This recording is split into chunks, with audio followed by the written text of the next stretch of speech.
ফুলমালাতে নতুন একটা ভিডিও নিয়ে আসছি আবারও। এবারের ভিডিওটা অন্যান্য যে কোনো ভিডিওর থেকে অন্তত আমার কাছে একটু আলাদা। কেন আলাদা এই ভিডিওটা আমি একটু পরে বলছি। তার আগে বলছি যে এর আগের ভিডিওতে আপনারা বিভিন্ন রকমের পরামর্শ দিয়েছিলেন। আসলে এই চ্যানেলটা এখন মনে হচ্ছে যে এটা আমার একার না, আপনাদের সবার এই চ্যানেলটা ফুলমালা। এর আগে বলেছিলেন আমার কথা, তারপরে ভিডিও এডিট বিভিন্ন রকমের পরামর্শ আপনারা দিয়েছিলেন। আমার ভীষণ ভালো লাগছে এই কথাগুলো শুনতে। আহ, আমি চেষ্টা করেছি এর এর আগে যে সমস্যাগুলো ছিল এটা একটু সমাধান করার জন্যে। যাই হোক, এই ভিডিওটা যে আলাদা এই জন্যেই বলছি। আজকে আমি যার বাসায় যাচ্ছি সে আমার অত্যন্ত প্রিয় বন্ধু। একসাথে আমরা বিশ্ববিদ্যালয়ে পড়াশোনা করেছি, একসাথে ছবি এঁকেছি, বিভিন্ন জায়গায় বেড়াতে গিয়েছি। ঘর সাজানোর ক্ষেত্রে অন্তত এবং ছবি আঁকার ক্ষেত্রেও আমাদের ভীষণ মিল, আমাদের পছন্দ ভালো লাগা আহ, সমস্ত দিক দিয়েই একই রকম। তো তার ঘর দেখবো আমরা, আশা করি আপনাদের ভালো লাগবে। চলুন তাহলে আমরা সবাই মিলে তার ঘরে যাই এবং তার সেই সুন্দর ঘর দেখি কিরকম ভাবে উনি সাজিয়েছেন। Home is where my heart is. কথাটা ভীষণ তাত্ত্বিক শোনা গেলেও আসলে কথাটা খুব সত্যি। এটা আমরা কম বেশি যারা ঘর সাজাই তারা সবাই জানি। আসলে ইট সিমেন্ট দিয়ে তৈরি হয় বাড়ি, কিন্তু সেই বাড়িটাকে একটা ভালো বাসা হিসেবে উপস্থাপন করার জন্য বা তৈরি করার জন্য বাড়ির মানুষগুলোকে কিন্তু একসাথে সেটা নিয়ে কাজ করতে হয়। আমি একজন চারুকলা থেকে পাশ করেছি, ছবি আঁকি। কাজেই আমারও ঘর সাজানো নিয়ে কিছু চিন্তা ভাবনা আছে বা ব্যাপার আছে। এবং ঘর সাজাতে আমি খুবই পছন্দ করি। এটা খুব স্বাভাবিক, যেহেতু আমি এই বিষয় নিয়ে পড়াশোনা করেছি। তবে আমার ছোটবেলা কেটেছে পুরান ঢাকায়, আমাদের প্রায় ১৫০ বছরের পুরনো বাড়িতে। দেখা যাচ্ছে যে এরকম একটা পরিবেশে বড় হওয়ার কারণেই হোক, বা আমার বাবা ছিলেন ফিল্ম ডিরেক্টর ইকরাম বিজু। ছোটবেলা থেকে আমি light, camera, action, set design এরকম নানান কিছুর মধ্যে দিয়ে বড় হয়েছি। চোখের সামনে এরকম একটা পরিবেশ দেখার কারণে দেখা গেছে যে আমার ঘর সাজানো নিয়ে আমার যে কনসেপ্ট সেটা হয়তো একটু ভিন্ন। যেহেতু আমরা পুরন ঢাকায় বড় হয়েছি এবং খুব পুরনো একটা বাড়িতে বড় বেড়ে উঠেছি, এই কারণে আমার আমার নিজের ঘর সাজানোর যে থিম বা যে বিষয়গুলো সামনে এসেছে সেগুলো কিন্তু দেখা যাবে যে একটু পুরনো, একটু সাবেকি ধাঁচের। যেহেতু অনেক পুরনো একটা বাড়িতে বড় হয়েছি, এরকম একটা পরিবেশে আমি বেড়ে উঠেছি। কাজেই আমার ঘর সাজানোতে আমার পুরনো আসবাবপত্র বা পুরনো ছোট ছোট আর্টিফ্যাক্টস এগুলো স্থান পেয়েছে সবচেয়ে বেশি। আমি আমার এই বাড়িটা যদিও আমার নিজের না, এটা আমার ভাড়া বাসা। কাজেই আমি এখানে চেষ্টা করেছি সেই একটা পরিবেশ যাতে আমি আবার খুঁজে পাই, বা আমার হারানো ছোটবেলা, সেই ছেলেবেলার যেই নস্টালজিক কিছু বিষয় আছে সেগুলোকে যেন আমি আবার খুঁজে পাই, ফিরে পাই। সে কারণে দেখা যাচ্ছে যে আমি আমার আসবাবপত্র সিলেকশন করেছি, বা এগুলো একটু পুরনো ধাঁচের, একটু পুরনো ধরনের। আমার বাড়িতে ফার্নিচারের ক্ষেত্রে আমি পুরনো এবং নতুনের একটা মিশেল করার চেষ্টা করেছি। যেহেতু আমরা এখন আধুনিক যুগে বাস করছি, আধুনিক অনেক কিছুর সাথে আমাদেরকে নিজেদেরকে মানিয়ে নিতে হচ্ছে। কাজেই আমি আমার আসবাবপত্রের মধ্যেও দেখা যাচ্ছে যে ভিক্টোরিয়ান স্টাইল এবং এখনকার যে মিনিমালিস্ট স্টাইল আছে সেটা দুটোর একটা মেলবন্ধন করার চেষ্টা করেছি। আবার আমার দাদার আমার দাদার কিছু চেয়ার আছে, সিটিং সোফা, তারপর ডিনার ওয়াগন আছে, সেগুলো আমি সংগ্রহ করেছি আমাদের বাড়ি থেকে, পুরান ঢাকা থেকে নিয়ে এসেছি। ঘর সাজাতে আমি খুবই পছন্দ করি, আমার খুবই ভালো লাগার একটা জায়গা এটা। কিন্তু যেহেতু আমাকে সপ্তাহে ৫ দিন বাইরে যেতে হয়, আমি একজন ওয়ার্কিং ওম্যান, আমি শিক্ষকতা করি। কাজেই প্রতিদিনকার যে ঘর গোছানোর যে বিষয়টা সেটা আসলে আমার পক্ষে সবসময় সম্ভব হয় না। সেক্ষেত্রে আমার মা আমাকে খুবই হেল্প করেন, আমার মেয়েও খুব হেল্প করে। ওরা হয়তো ঘরটাকে গুছিয়ে রাখে। সবাই হয়তো মনে করে যে আর্টিস্ট মানেই কিন্তু খুবই গুছালো, খুবই টিপটপ থাকে। আসলে আর্টিস্টরা সাজাতে পছন্দ করে, গুছাতে পছন্দ করে, কিন্তু আবার একই সাথে কিন্তু অগোছালো করতেও পছন্দ করে। আমি বেসিক্যালি খুবই অগোছালো। আমি হয়তো প্রতিদিন আমার জিনিসপত্র গুছিয়ে রাখতে পারি না। আমার মা এক্ষেত্রে একটা অনেক বড় ভূমিকা পালন করে।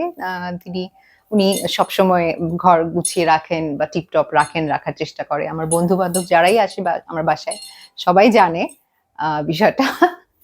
যাই হোক, ঘর সাজানোর জন্য যেমন আমি পুরনো আসবাবপত্র বেছে নিয়েছি, ঠিক একই রকম ভাবে অন্যান্য আনুষঙ্গিক যা তৈজসপত্র আছে বা অন্যান্য আর্টিফ্যাক্টস আছে, সেগুলো কিন্তু আমার দেখা যাচ্ছে পুরনোর দিকেই ঝোঁক চলে যাচ্ছে। আমি যেমন বিভিন্ন জায়গা থেকে সংগ্রহ করেছি।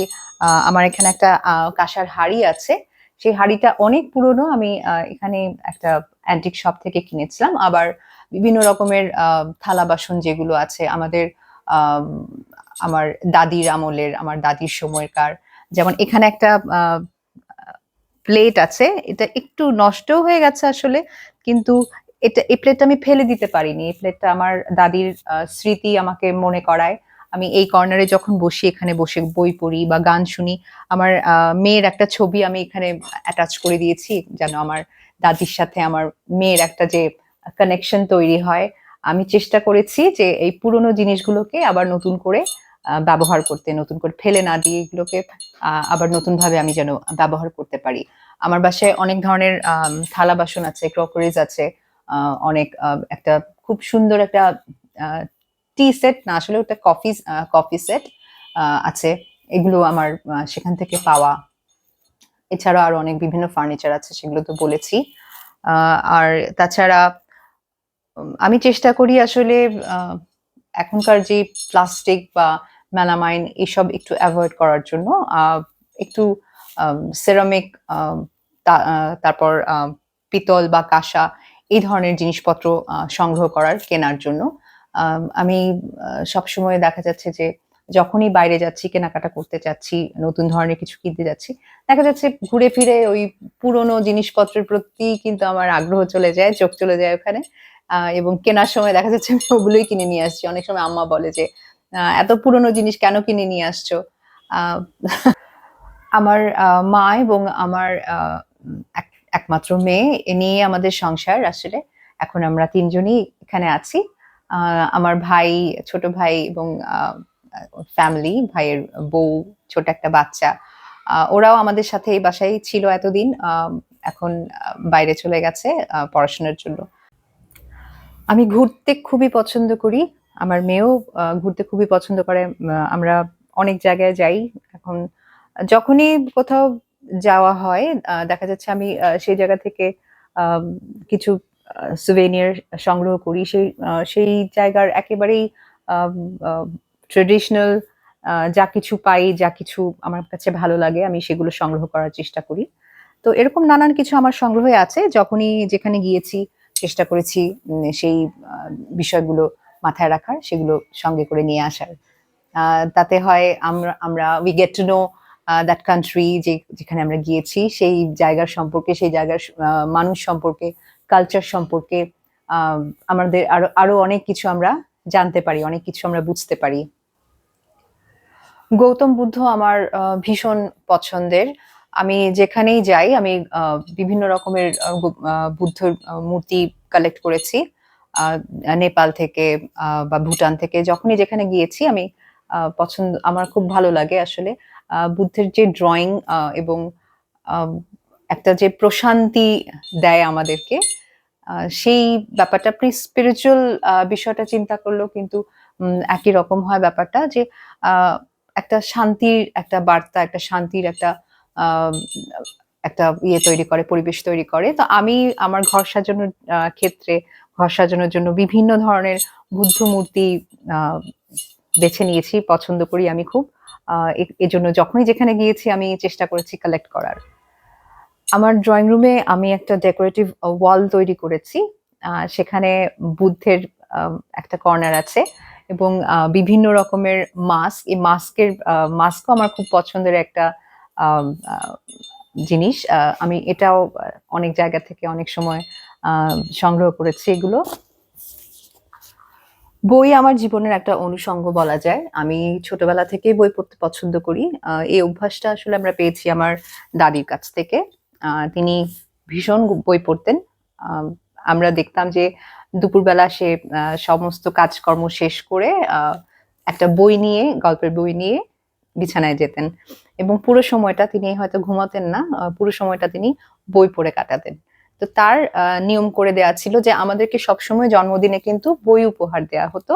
আমরা ছোটবেলায় বই উপহার পেতাম। প্রচুর বই আমাদেরকে তখন কিনে দেওয়া হয়েছে। আমরা বই পড়েছি। ওই অভ্যাসটা কিন্তু এখনো রয়ে গেছে। আমি বই সংগ্রহ করি, নিজে খুব বই পড়তে পছন্দ করি এবং আমি চাই আমার আশপাশে যারা আছে তারাও যেন বই পড়ে। আমার মেয়ে, আমি চাই ওর জন্যও আমি অনেক ধরনের বই কিনেছি। আমি ছোটবেলায় যেগুলো পড়েছি, যেগুলো আমার কাছে সংগ্রহে ছিল না, সেগুলো বই আমি আবার নতুন করে হয়তো কিনেছি ওর জন্য। আম, আর শুধু সেটা না, শুধু বই পড়ছি ব্যাপারটা তা না, বই দিয়ে ঘর সাজাতেও আমার কিন্তু ভালো লাগে। আমি যখন কোনো বাসায় যাই, কারো বাসায় গিয়ে যদি দেখি যে ওই বাড়িতে কোনো বই নেই, আমার কাছে পুরো বাড়িটাই মনে হয় খুব প্রাণহীন মনে হতে থাকে। কারণ একটা মানুষকে কিন্তু আপনি তার পড়ার টেস্ট বা তার আম, কি ধরনের বই সে পড়ছে সেগুলো দেখলেও কিন্তু আপনি বুঝতে পারবেন আসলে সেই মানুষটা আহ, কিরকম, তার প্রকৃতি কি ধরনের হবে। ঘর সাজানোর জন্য পেইন্টিং একটা খুবই গুরুত্বপূর্ণ অনুষঙ্গ। আমি নিজের ছবি দিয়ে আসলে ঘর সাজানোর চেষ্টা করেছি। বিভিন্ন সময় আমার আঁকা যে ছবিগুলো আছে সেগুলো দিয়ে আমি আমার ঘরকে সাজিয়েছি। এছাড়াও আমার সংগ্রহে পারিবারিক সূত্রে উপহার পাওয়া শিল্পী রেজাউল করিমের একটা পেইন্টিং আছে। আর আমি তো ছবি আঁকি, আর পাশাপাশি আমার মেয়েও কিন্তু খুব ভালো ছবি আঁকে। ও পোর্ট্রেট খুব সুন্দর পোর্ট্রেট করতে পারে। ওর পেন্টিংও আমি আমাদের ঘরে সাজিয়েছি। যেহেতু আমি বাইরে কাজ করি এবং সপ্তাহে 5 দিনই আমাকে বাইরে যেতে হয়, তো একটা ছুটির দিন আম, এর জন্য আমি হয়তো সারা সপ্তাহ অপেক্ষা করি। সেই একদিন দেখা যাচ্ছে সকালবেলা ওই 1 কাপ কফি আমার মার সাথে বসে আমি খেলাম, বা ওই সময় নাস্তা তৈরি করলাম, ব্রেকফাস্ট তৈরি করে আমরা দুজন একসাথে বসে গল্প করছি বা খাচ্ছি। এটার একটা বন্ডিং হয় এটার কারণে। আহ, সেটার জন্য আসলে আমরা সারা সপ্তাহ অপেক্ষা করি, আমরা একসাথে ছুটির দিনটা কাটাই।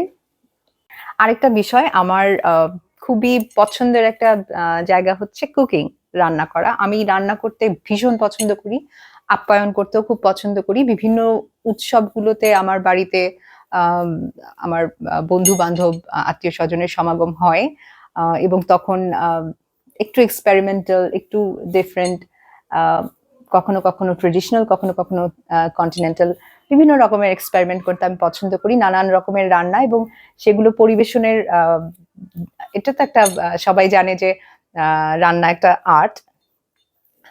তো সেগুলো পরিবেশনটাও কিন্তু সেভাবেই করতে হয়।